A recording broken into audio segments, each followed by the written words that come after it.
of you. My name is Sarah Kagape and I am here to present to you the story of the Iliad by Homer. But first, let's discuss the biography of Homer. Homer is the ancient Greek poet traditionally credited with composing the Iliad and the Odyssey, two of the greatest epic poems in Western literature. It believed to have lived around the 8th century BCE. Homer's exact identity and life details remain a mystery. He used dactylic hexameter, a rhythmic structure common in Greek epics. Its works were originally passed down orally before being written. Next is the main characters of the Iliad by Homer. First is Achilles, the strongest Greek warrior, proud, emotional, and driven by honor and revenge. Second is Hector, a noble Trojan prince who defends his city and family with courage.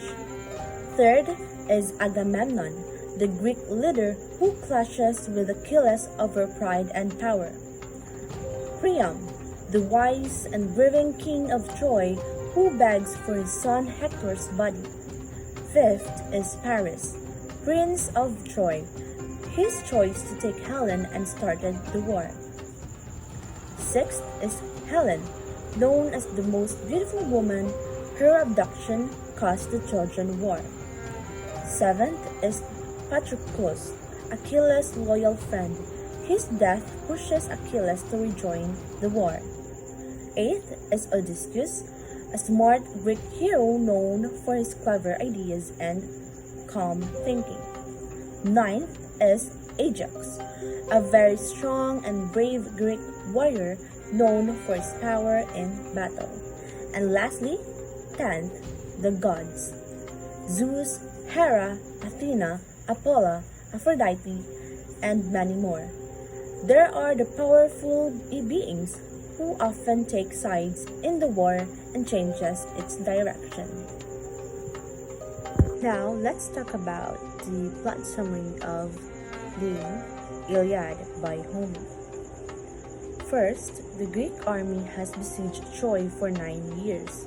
The war began because Paris, prince of Troy, took Helen, wife of Menelaus, the king of Sparta. To reclaim Helen, Menelaus and his brother Agamemnon gathered Greek forces including Achilles, Odysseus, Ajax, and others. The Greeks, the Achaeans, have been attacking Troy for 9 years, but the city remains standing due to its strong walls and defenders, especially Hector. Second is the quarrel between Achilles and Agamemnon over Briseis. After a battle, Agamemnon takes Chryses, the daughter of a Trojan priest, as a war prize. Her father Chryses prays to Apollo, who sends a plague on the Greek army. The prophet Caucus says that Agamemnon must return Chryses to end the plague. Agamemnon agrees, but in revenge takes Briseis, Achilles' war prize, humiliating him. Enraged, Achilles withdraws from battle and even considers killing Agamemnon, but Athena stops him. Achilles asks his mother, Thetis, a sea goddess, to make the Greeks suffer so they realize they need him. Third, Achilles withdraws from battle, weakening the Greeks. With Achilles absent, the Trojans gain the upper hand. Hector leads several victories, pushing the Greeks back to their ships. Agamemnon realizes his mistake and offers to return Briseis with gifts, but Achilles refuses. Fourth, Hector leads the Trojans successfully until Patroclus is killed. The Trojans almost burn the Greek ships. Achilles still refuses to fight, but his close friend Patroclus puts on Achilles' armor and leads the Myrmidons into battle. Patroclus fights bravely, but is ultimately killed by Hector, who takes Achilles' armor as a trophy. Before dying, Patroclus warns Hector that Achilles will avenge him. Fifth, Achilles, enraged, returns to battle, killing Hector and drags his body. Filled with grief and fury, Achilles returns to battle. The goddess Thetis gives him new armor forged by Hephaestus. Achilles slaughters many Trojans and finally faces Hector. Hector, realizing the gods have abandoned him, tries to fight but is killed by Achilles. Achilles, still furious, drags Hector's body behind his chariot around the walls of Troy, refusing to return it for burial. Sixth, King Priam begs Achilles for Hector's body. Guided by Hermes, King Priam sneaks into Achilles' camp and begs for his son's body. Priam appeals to Achilles' humanity, reminding him of his own father, Peleus. Moved by Priam's grief, Achilles finally relents and returns Hector's body. Lastly, the seventh, the story ends with Hector's funeral. The final scene of the Iliad is Hector's funeral, where the Trojans mourn their fallen prince. The story does not show the fall of Troy, which happens later with the Trojan horse found in the Aeneid and other myths.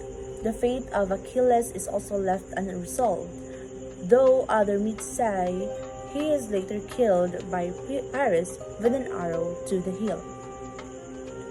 One literary criticism I can apply to the Iliad is the Marxist criticism. So why is Marxist criticism? The Iliad reflects themes of class struggle, economic power, and social inequality, which are key concerns of Marxist criticism.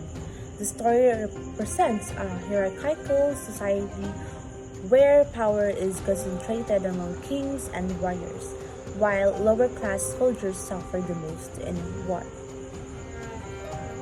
So how it applies to the Iliad? First is the class struggle and power dynamics. The Greek army is led by Agamemnon, a king who wields power over his warriors, including Achilles. Second is the exploitation of soldiers. The common soldiers fight and die while king like Agamemnon enjoy the reward of war. Just like what I said before, that they have a prize war. And lastly is the war as a tool of the elite. So the war itself started over Helen, a woman used as a symbol of power between elite men. So using a Marxist lens, the Iliad can be seen as a critic of power structures in ancient societies, highlighting how war benefits the ruling class while bringing destruction to ordinary people. And that ends my discussion about the Iliad by Homer. I hope that you gain a lot of important details to my reporting. Thank you.